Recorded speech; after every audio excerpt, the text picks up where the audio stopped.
Now notice, he goes immediately into the third missionary journey. After he'd spent some time there, he departed and went over all the country of Galatia. Now this is his third trip through the Galatian country and Phrygia, in order, strengthening all the disciples. Now, we'll find that he's going to come to Ephesus now on the third missionary journey. And that, again, is something very important to see. Comes to Ephesus, where he's going to have a great ministry.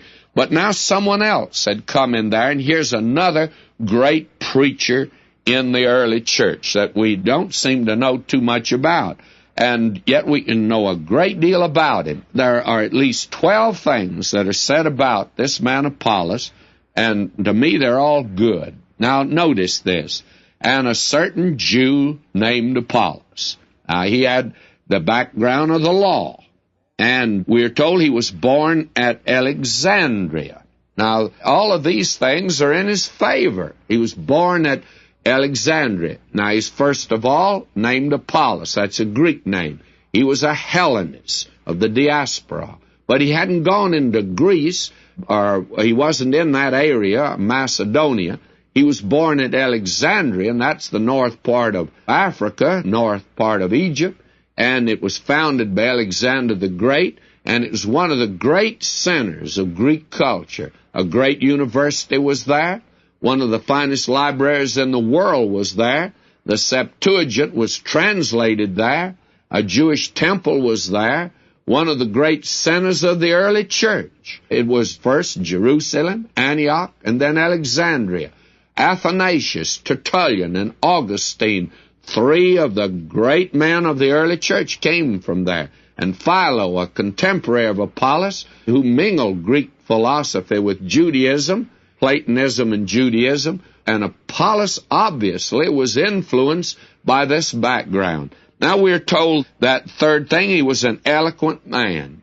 He was a great orator, equal with Paul.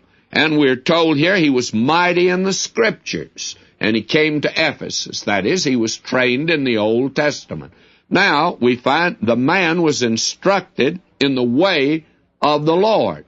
He had a formal education by word of mouth, not by revelation. Now notice the sixth thing, and being fervent in the Spirit, not the Holy Spirit. He had a passion for the things of God. This is the thing that is said about him here. Very frankly, friends, he was a great man. Fact of the matter is, he was an outstanding man.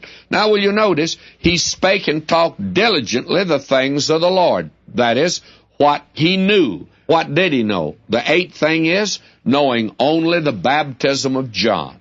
He never heard of Jesus. He just heard about John the Baptist. And he was a great preacher, but that's as far as he could go.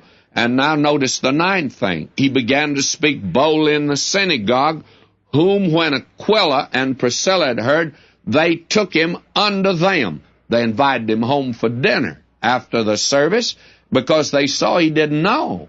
And now the 10th thing, and they expounded unto him the way of God more perfectly. They told him about Jesus.